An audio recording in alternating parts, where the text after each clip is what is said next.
A billionaire CEO disguised himself as a janitor to help a little girl scrubbing floors, then uncovered a secret that changed all their lives forever.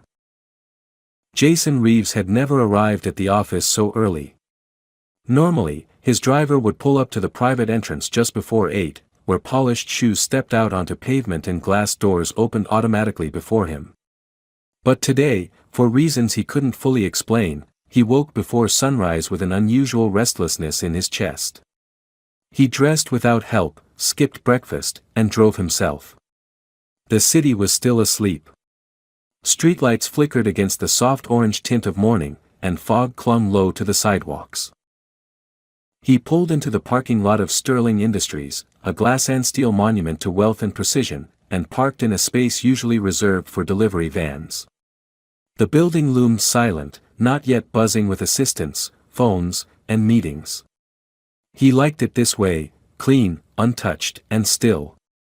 Only the security guard, Frank, was there, sipping weak coffee from a paper cup at the front desk, eyes barely open. As Jason stepped into the marble lobby, something unexpected caught his attention. There, near the far wall beneath the wide stairway, a small figure moved low to the ground. He slowed his steps, his polished shoes clicking faintly against the floor, and saw her clearly for the first time. A little girl, crouched down on her knees, was wiping the floor with a damp blue rag. She wore a faded blue janitor jumpsuit and a slightly too large white t-shirt. Her light brown hair was tied back in a crooked braid, strands falling over her face as she scrubbed carefully, silently. She looked no older than 6. Her arms were thin, her hands red from water and rough tile. But it was the expression on her face that stunned him, focused, sad, and far too serious for a child. There was no whining, no playing. She worked with the kind of quiet precision that only comes from necessity. Jason paused in his steps and turned to the guard. "Frank, who is that?" he asked, keeping his voice low. Frank stood up slowly, looked in the direction Jason was pointing, and sighed. "That's Hannah. Her mom's the night cleaner here. She's in the hospital. ICU. Slipped into a coma last week." Jason's eyebrows furrowed. "And the girl, what's she doing here?" "She showed up 2 days ago," Frank said, voice heavy. "Said she was going to do her mom's job until she got better. We tried to tell her no, tried to give her some money, some food. She won't take it unless she earns it. Says her mom taught her that. Says, we don't take handouts." Jason stared at the girl. The way she moved. The look in her eyes. It didn't seem real, this child in a world of adults, surrounded by marble and steel, cleaning floors before sunrise as if it were the most natural thing in the world. "She's 6, Jason said quietly, almost to himself. "Yeah," Frank nodded.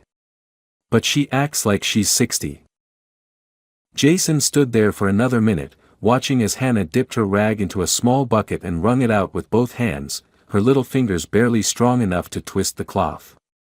She moved to the next tile with slow, practiced effort. She didn't look up, didn't speak, just kept working. Something deep in Jason stirred. It wasn't pity, not exactly. It was something stronger. Something he hadn't felt in years. A sense that this wasn't just wrong, it was unacceptable. Without another word, he turned and walked back toward the service hallway. Frank called after him, confused. "Mr. Reeves? Everything all right?" Jason didn't stop. "Where do we keep the janitor uniforms?" he asked. Frank blinked. "In the supply closet, down the hall, room 3C. "Why?" But Jason didn't answer. He was already gone, his footsteps silent, swallowed by the stillness of the empty corridor. The supply closet smelled like disinfectant, old mop heads, and time. Jason stood inside, surrounded by shelves lined with bottles of industrial cleaner, brooms leaning in corners, and stacks of folded gray jumpsuits, all slightly too big and worn from constant use. He found one in his size and ran his fingers over the rough fabric.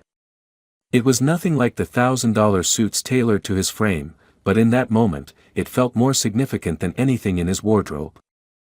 He slipped out of his dress shirt, tie, and jacket, folded them neatly, and pulled on the gray jumpsuit. It scratched against his skin, unfamiliar and stiff, but he zipped it up without hesitation. He found a pair of worn sneakers in the corner, clearly for staff, and exchanged his leather dress shoes for them. His reflection in the mirror startled him. The man who looked back wasn't the CEO of a billion-dollar company. He looked like a janitor, invisible and unnoticed.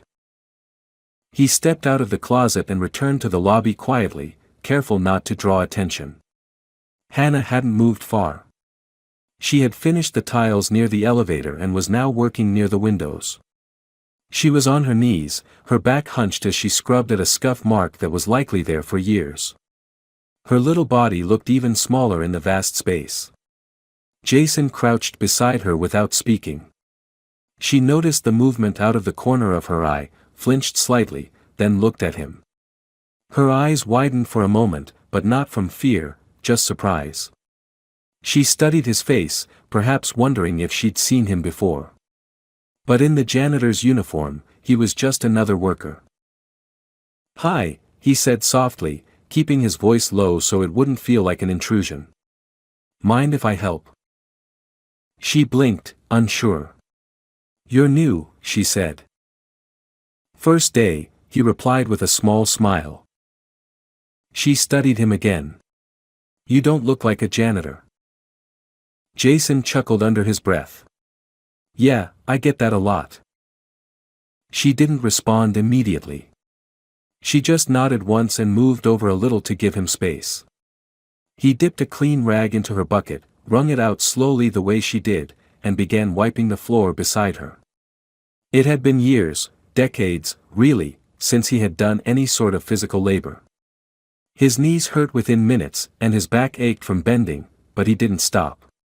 Not because he wanted to impress her, but because he couldn't imagine walking away.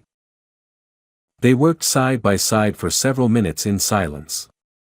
The only sounds were the wet dragging of rags on tile, the faint hum of fluorescent lights, and the occasional creak of the building settling. Finally, Hannah spoke. "My mom usually does this part," she said, still scrubbing. "She says windows are the most important, because it's what people see first." Jason glanced at the long pane of glass she was wiping. "She sounds smart." "She is," Hannah said quickly, with pride. "She taught me everything. She says when you clean something, you should be proud of it." Jason looked at her, then at the floor he'd just cleaned. "You do a really good job." She didn't smile. Instead, she looked down and said quietly, "It's the only thing I can do now." The weight of her words settled over him like a stone. A child who had been forced to take on the role of provider. A child who believed that cleaning a floor was all she had to offer the world. He wanted to say something, to tell her she deserved more, that it wasn't her responsibility. But she wasn't asking for comfort. She was doing what needed to be done. After a while, she sat back on her heels and wiped sweat from her forehead with the sleeve of her jumpsuit. Jason did the same, his hands aching. He looked over at her and asked, "Do you ever get help from anyone?" She shook her head. "Mom says not to expect it. People are busy. They don't notice you unless you're in the way." Jason swallowed hard. He knew she was right. He had walked past hundreds of people in this building, day after day, without truly seeing any of them. "Do you like school?" he asked, trying to steer the conversation somewhere lighter. She shrugged. "I used to. But I haven't gone in a while. Since Mom got sick. They said someone from social services would come, but I didn't want to leave her." Jason's mind raced, imagining the kind of life she'd been living, alone, with no one but a coma-stricken mother, surviving on stubbornness and memories. She didn't belong here on this cold floor. She belonged in a classroom, in a park, in a world where someone else carried the weight. Eventually, the morning light grew brighter, creeping across the lobby floor. The building would soon wake up with voices, footsteps, and executives carrying lattes. Jason knew he couldn't stay here forever, not like this, but he also knew something inside him had shifted. This girl, without knowing it, had turned his world upside down. He stood slowly, joints stiff, and looked down at her. "Same time tomorrow?" he asked. She gave him a small nod. "Okay." As he walked back toward the closet to change, he realized it was the first time in years that he had looked forward to tomorrow. The next morning, Jason arrived even earlier than before. The sky was still dark, with only a faint glow on the horizon, and the streets were nearly empty. He parked in the same spot as the day before, bypassing the executive garage entirely. This time, he didn't wear a suit. Instead, he came dressed in simple clothes, the janitor's jumpsuit folded neatly in the passenger seat. As he walked toward the building with it slung over his shoulder, he felt an unusual lightness in his chest, something close to anticipation, though he wouldn't have called it that out loud. The lobby was as silent as it had been the day before, but something felt different now. It wasn't just the stillness, it was the presence of something waiting to happen. He nodded to Frank, who raised an eyebrow in recognition but didn't say a word. The two men had reached a silent understanding. Jason went straight to the supply closet, changed quickly, and stepped back into the open space just as Hannah appeared from the side hallway, dragging her little bucket and rag along the tile. She looked at him and blinked once, almost as if checking that he was real. He gave her a small wave, and she gave a smaller one in return. Then she crouched down and resumed cleaning as if nothing had changed. Jason did the same. They didn't speak at first. The rhythm of the work filled the space between them, dipping the rag, scrubbing the tiles, shifting the bucket forward. But there was a comfort in the silence now, a kind of quiet companionship that didn't need to be named. At some point, Hannah broke it gently, not looking up from her work. "What's your name?" she asked. He hesitated for a split second, then said, "Jay." It wasn't a lie, not really. No one had called him that in years, but it was still a part of him. She nodded. "I'm Hannah. I guess you already knew that." He smiled faintly. "Yeah. Frank told me a little." She wrung out her rags slowly, then said, "I'm not supposed to talk to strangers, but I think you're okay." Jason's smile widened just a little. "Thanks. I'll try not to mess that up." They kept working. This time, Jason had brought gloves. His knees were still sore from the day before, and the skin on his hands had felt raw that night in the shower. But somehow, none of that mattered here. What mattered was that this little girl, who had every reason not to trust anyone, had chosen to let him sit beside her again. At one point, Hannah paused and asked, "Do you think people notice clean floors?" Jason looked around. The lobby floor gleamed in the early light, spotless and shining. "They don't," he admitted. "They just notice when it's dirty." She nodded as if that confirmed something she already believed. "That's what Mom says too. That it's okay to do good things even when nobody sees them." Jason stared at her for a moment, trying to process how a 6-year-old could be so clear about something most adults never understand. He wanted to tell her that what she was doing mattered. That he saw it. That she mattered. But all he said was, "Your mom sounds really smart." "She is," Hannah replied without hesitation. "She used to say, 'Clean one thing a day and never lie.' That's the rule." Jason found himself thinking about that rule long after she said it. Clean one thing a day and never lie. It was simple. Powerful. And somehow, it made the rest of his life, his sprawling business empire, his board meetings, his acquisitions, feel strangely hollow. As they continued working, the first signs of the workday began to appear. The elevator dinged in the distance. The coffee machines powered on in the break rooms. Jason stood up slowly, brushing off his knees, and glanced at the large wall clock. It was nearly 7. Soon the employees would begin arriving. He knew he couldn't be seen like this again, not yet. Not without questions he wasn't ready to answer. He turned to Hannah and said, "I've got to go upstairs soon. Do you want me to bring breakfast tomorrow? Something warm?" She tilted her head slightly, unsure. "You don't have to." "I want to," he said. She shrugged, but there was a flicker of something in her eyes, hope, maybe, or curiosity. "Okay. But nothing fancy. I like plain toast." Jason nodded. "Plain toast it is." She watched him leave, and for a moment, he felt her gaze following him down the hallway like a thread tying them together. Back in the supply room, he changed quickly, smoothed his hair, and buttoned his shirt as if nothing had happened. When he entered his executive office minutes later, no one could have guessed he'd just spent an hour scrubbing floors with a child. But inside, he knew he was different. Something about Hannah, about the way she carried herself, about the quiet strength behind her sad little eyes, had begun to shift something inside him. She didn't need saving. She needed someone who showed up. And for the first time in his life, Jason Reeves wanted to be that person. Not just for a morning. Not just in secret. But for real. Jason didn't tell anyone about the girl. Not his executive assistant, not the board members, not even Frank the security guard beyond what was already said. It felt too delicate, too personal, too unlike anything he'd ever done. Each morning, before the building came to life, he'd arrive in darkness, change into the gray jumpsuit, and meet Hannah in the lobby. It became a rhythm neither of them questioned.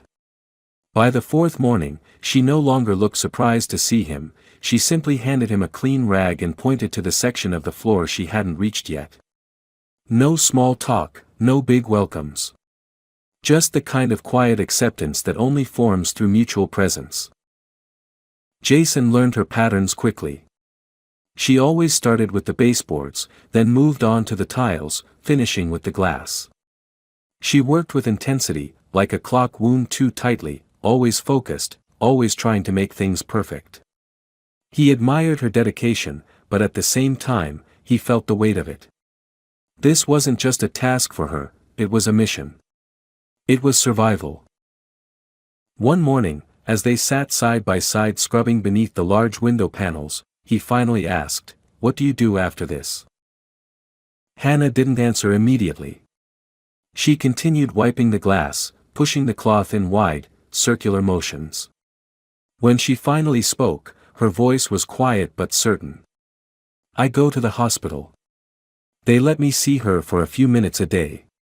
Sometimes she's awake, but she doesn't talk. She just looks at me and blinks." Jason nodded slowly. "Does anyone go with you?" "No. The nurses know me now. They give me 10 minutes if they're not busy." He hesitated, the rag in his hand going still. "You go alone every day?" She looked up at him for a moment and then shrugged, as if that detail didn't matter. "She's my mom." That answer did something to him. Not in a dramatic way, but deeply. It was the type of response that held both pain and pride, the kind that made Jason question everything he thought he understood about responsibility and love.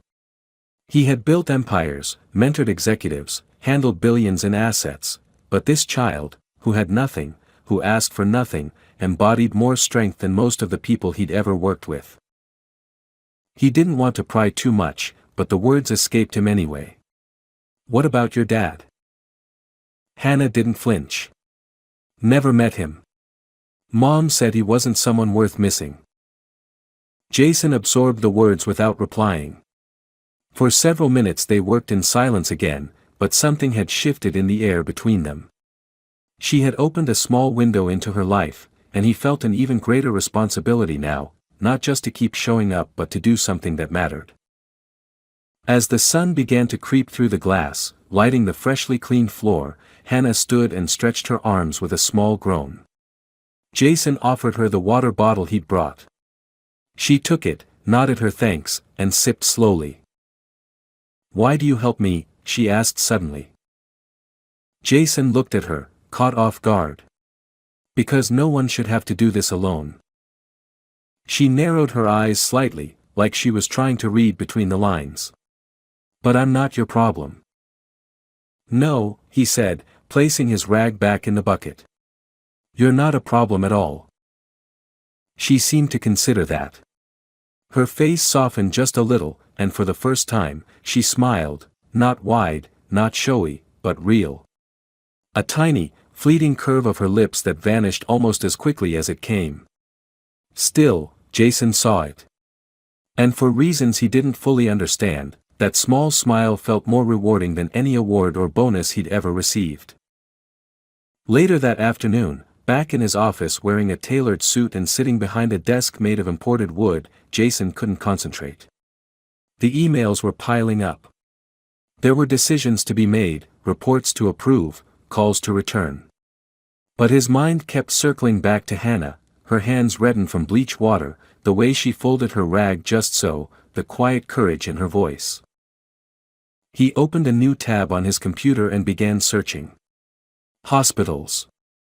Patient records. Legal guardianship. School re-enrollment for children without active parents. At some point, his assistant knocked and reminded him of a finance meeting. He waved it off, eyes still fixed on the screen. That evening, he called a contact from a legal firm that handled delicate family cases. When they picked up, he spoke without hesitation. "I need help with a child," he said. "And I don't want anyone to know, not yet." The voice on the other end was confused at first but professional. "Is this for a relative?" "No," Jason said. "It's for someone who doesn't have anyone else." When he hung up, he leaned back in his chair, the city lights flickering in the window behind him. For the first time in years, he didn't feel like a man at the top of the world. He felt like a man trying to find his way to something real. He didn't know what would happen next, but he knew one thing for certain: he was all in. The morning after his call with the lawyer, Jason arrived at the building even earlier than usual. The city was still cloaked in darkness, streetlights glowing in silence, and the first hints of dawn only just starting to touch the skyline. The moment he stepped inside the lobby, he felt the now familiar presence of Hannah somewhere nearby. It was strange how quickly her presence had become an anchor to his day, how much her being there grounded him, focused him. He changed into the janitor's uniform without hesitation, hanging his coat and tie neatly in the closet, and emerged just as Hannah was arriving from the side hallway with her bucket in one hand and the blue rag in the other. She gave him a nod, now their routine form of greeting, and set the bucket down with practiced precision. Jason knelt beside her, and together they began cleaning in silence. It had become their rhythm, no small talk in the beginning, just the work, the movement, the quiet understanding that for now, this was the world they shared. But Jason's mind was anything but quiet. As they scrubbed side by side, he couldn't stop thinking about the meeting he had scheduled for that afternoon. His lawyer had found records of Rachel Brooks, Hannah's mother. She had no family listed, no living relatives willing to take custody. The hospital considered her case low priority, with only a nurse occasionally checking in during her unconscious hours. The state was beginning to process emergency foster placement for Hannah. Once the system moved, she would be gone, placed into a group home, removed from the building, from the only routine she had managed to create since her mother's collapse. And from Jason. He didn't have a plan yet. He wasn't entirely sure what he was doing. He'd never considered becoming a guardian, had never wanted children, had never even let a pet live in his penthouse. But none of that seemed to matter anymore. What mattered was that this little girl, who refused to ask for help and kept showing up with the determination of someone far older than her years, had become someone he couldn't turn away from. "Hannah," he said softly, dipping the rag in the bucket again. "What would you do if you didn't have to work here every morning?" She paused, looking up at him. I don't know. Probably sit in the hospital lobby until they let me in. What about school? I used to like it, she said. But I didn't like the questions. They'd ask about my mom, or why I wore the same shoes every day. It made me feel like a problem. Jason swallowed the lump in his throat. You're not a problem. She looked down, her fingers twisting the cloth tightly. I know. But people don't always agree. They fell into silence again. The weight of her words hung in the air, heavy and raw. Jason knew he couldn't promise her the world, but he could change her world, even if it meant stepping far outside of his own comfort zone. Later that afternoon, he met with the lawyer in a private office above the main building. He laid everything on the table: Hannah's situation, the legal status of her mother, the lack of family, and his desire to intervene before she disappeared into the system. The lawyer listened carefully, brows furrowed. You understand what you're asking for, she said. Temporary guardianship is one thing, but long-term? You'll need to be approved by the courts. Child Services will run background checks, home visits, psychological assessments. It's not a simple process. I don't care how complicated it is, Jason replied. Just tell me where to start. You'll also need her mother's consent, if she regains consciousness. Or the court will have to declare her unfit to parent. Jason nodded. I'll wait as long as it takes. But I'm not letting her get lost in the system. The lawyer made a note and leaned back.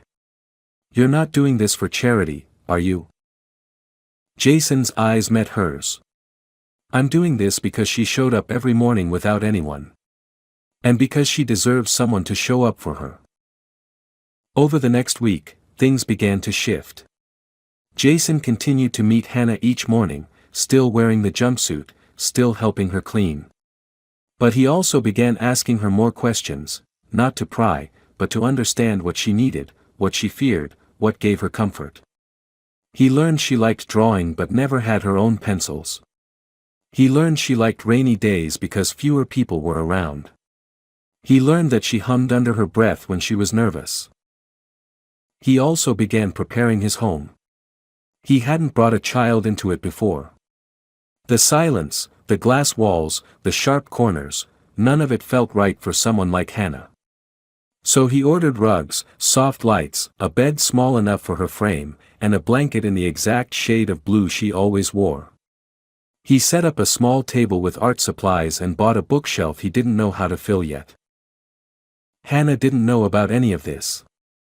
To her, Jason was just Jay, the janitor who worked beside her. She didn't ask for more. She didn't even ask what he did after they cleaned. But one morning, after they'd finished wiping down the entryway, she turned to him and asked, "Why do you come here?" Jason paused. Because it's the only part of the day that makes sense. She tilted her head.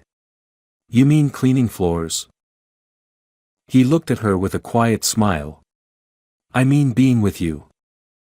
She didn't say anything in response, but something softened in her face.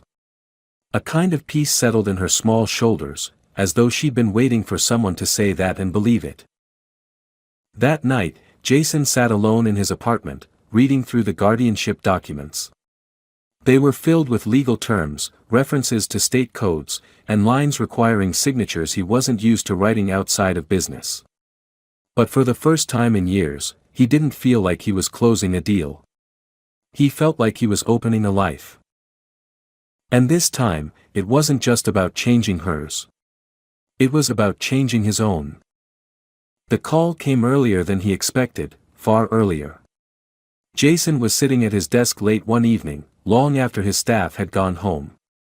The office was dim, lit only by the glow of his computer screen and the city lights stretching endlessly beyond the glass. He had been reviewing one of the child welfare reports his lawyer had sent him when his phone buzzed. It was a number he didn't recognize. Something in his gut told him to answer. "Mr. Reeves?" a soft, professional voice asked. This is Nurse Ellie from St. Francis Hospital. You're listed as the emergency contact for Rachel Brooks. Jason sat up straighter, heart tightening. Yes, I am. What's happened? She's awake, the nurse said gently. Not fully alert, but responsive. She's opened her eyes, and she nodded when we asked her name. She can't speak yet, but she's conscious.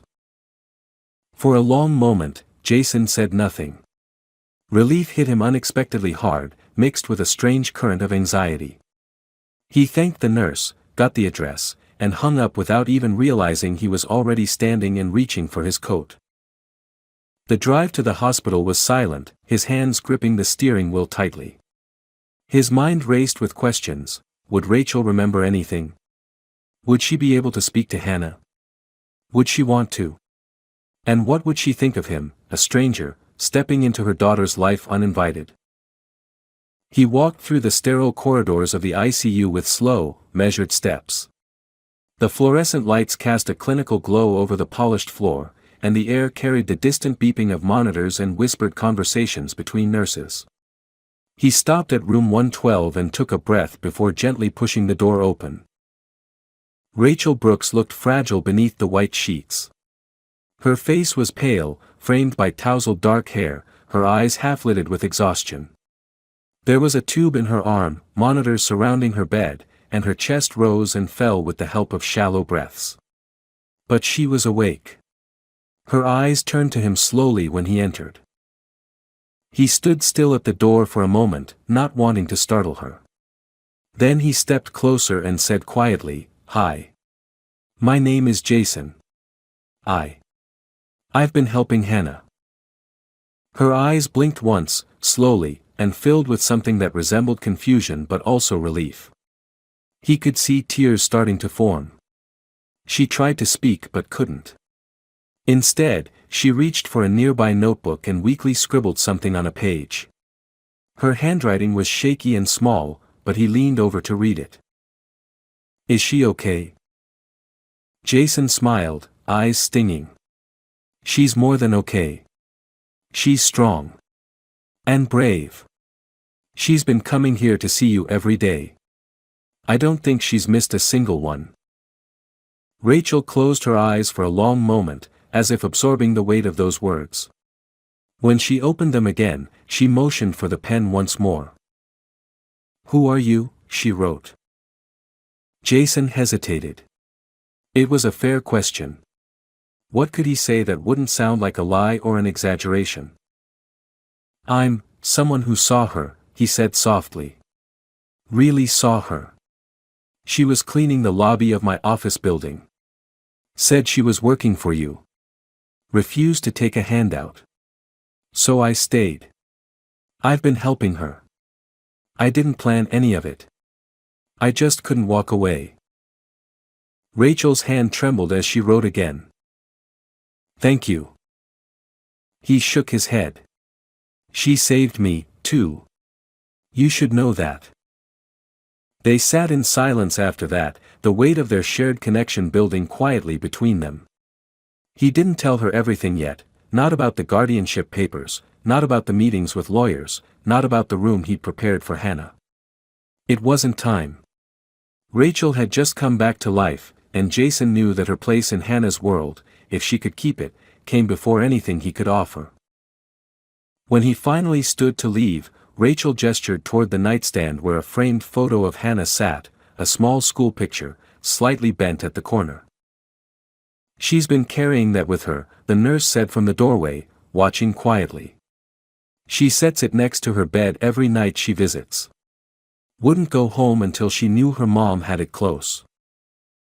Jason left the hospital with a strange ache in his chest, part pain, part joy. Hannah's world had been so fragile, suspended between hope and loss.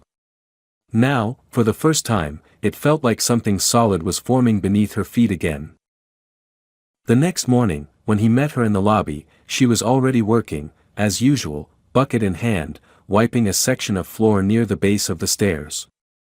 She looked up as he approached and offered a quiet "morning," as she always did. He crouched beside her and took the rag she passed him. They worked side by side for a few moments in their shared routine before he spoke. "I went to see your mom last night," he said gently. Her hand froze mid-motion. She didn't look at him right away. Her eyes stayed on the floor. "She's awake," he continued. "Not all the way, but she opened her eyes. She knew your name." Hannah dropped the rag and stared at him now, lips parted, expression unreadable. "You're not lying," she whispered. "I wouldn't lie about that." She stood up quickly, almost stumbled, and backed up as if she needed space to feel the weight of the news. Her hands covered her mouth. Tears welled in her eyes, but she didn't cry, not like a child. She just nodded over and over, like she was holding herself together piece by piece. "I thought." She began, but couldn't finish. Jason stood as well. "You can go see her today. I'll drive you myself, if you want." She nodded again, this time slower, and walked toward the staff closet without saying another word. She moved like someone waking from a long nightmare, unsure if the world she stepped into was real. That afternoon, Jason stood outside Rachel's room and watched through the glass window as Hannah entered. Her small figure paused in the doorway. Rachel looked up from her bed, her eyes widening as Hannah ran to her, wrapping her arms around her with a tenderness and force that seemed to fill the whole room. Jason turned away then, giving them privacy. He didn't need to witness what came next. He had done what he came to do. He had kept his promise. But in the quiet of the hallway, as he leaned against the cold wall, he realized something deeper: this wasn't the end of the story. It was only the beginning. And no matter what happened next, he wasn't going anywhere. The days that followed moved slowly, as if time itself was reluctant to disturb the fragile beauty of what had just begun.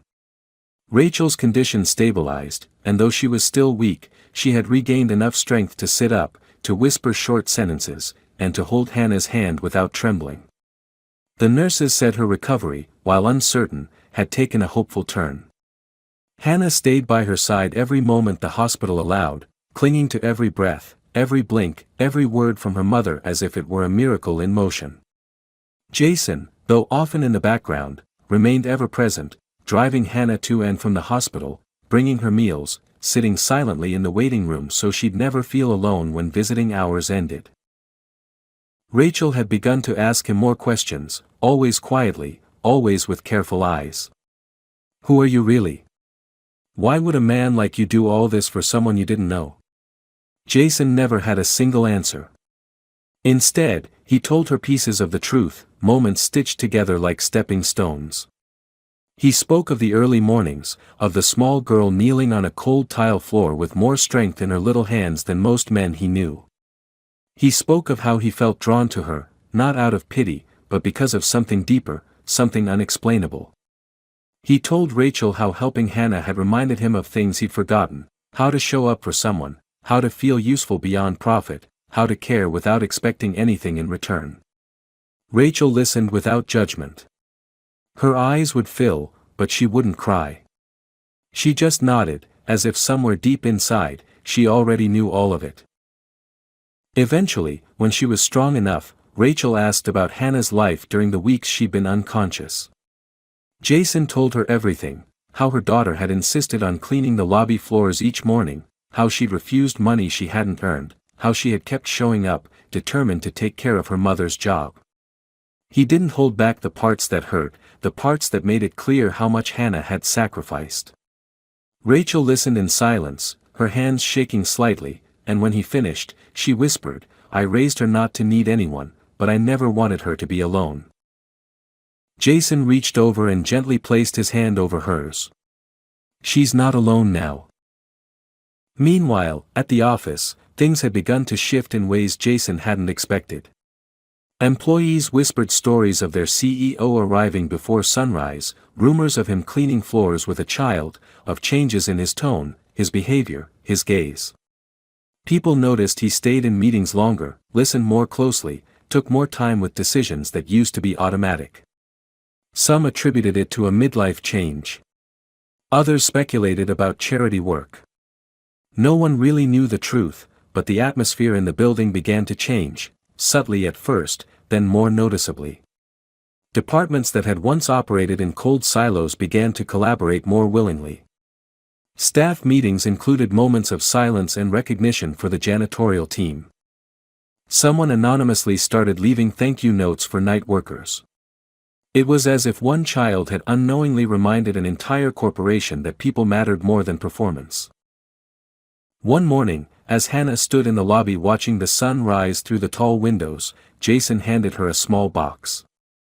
She opened it slowly, cautious as always, and inside she found a simple name tag, white, with black letters, Hannah Brooks, honorary staff member. Her eyes widened slightly. She looked up at Jason, confusion on her face. "But I don't work here anymore." He smiled. "No, you don't have to. This is just so everyone knows you helped build something here." Hannah stared at the tag, turning it over in her fingers. After a long pause, she whispered, "Can I still come sometimes?" "Anytime," Jason said. "As often as you want." Not long after, Rachel was released from the hospital. The recovery would be long, months, maybe years, but she was ready to return home. The only problem was, they no longer had one. Their old apartment had been cleared after Rachel fell into the coma. With no rent payments, no income, and no one to speak for them, the building manager had legally removed their belongings. The system had failed them quietly, without mercy. When Jason heard the news, he didn't hesitate. He had already prepared a space in his home, not because he expected them to move in, but because something inside him had insisted it was time to make room. The guest suite was transformed into a two-bedroom haven, one room for Rachel, the other for Hannah. He had filled them with warm tones, soft rugs, bookshelves, and toys he wasn't sure were age-appropriate, but he hoped they would be loved. When he offered it to them, Rachel resisted at first, her pride still intact despite her condition. But Hannah had taken her mother's hand and said, "Please. I want us to be safe." They moved in 2 days later. Life settled into a new rhythm. Jason no longer wore the janitor's jumpsuit each morning, but he kept it in his closet, carefully folded. Sometimes, when no one was home, he would take it out and run his hands over the worn fabric, remembering the days that changed everything. Rachel spent her days regaining her strength, slowly, cautiously, while Hannah enrolled in school again. She began drawing, laughing more, and even making friends. Jason noticed how her voice had grown louder, her steps quicker, her eyes brighter. She had begun to live. One evening, as the three of them sat at the dinner table, eating takeout and listening to music on low volume, Hannah looked up from her plate and asked, "Can I call you something?" Jason raised an eyebrow. "Sure. What is it?" She hesitated. Then, very quietly, she said, "Can I call you family?" Rachel didn't speak. She just looked down at her hands, and Jason felt something shift inside him again, something slow and permanent. He nodded. "Yes. Of course." No ceremony marked that moment. No papers were signed. But in that quiet room, beneath the warm glow of soft lighting and simple food, a new kind of bond was sealed, not by law or blood, but by presence, by choice, and by love that had grown slowly, silently, and unshakably strong. The months that followed unfolded gently, with the kind of slowness that allowed healing to take root. The house was no longer a silent monument of glass and steel, it was filled with the sound of life, light footsteps running down hallways, soft music playing from an old radio in the kitchen, the quiet murmur of bedtime stories read aloud.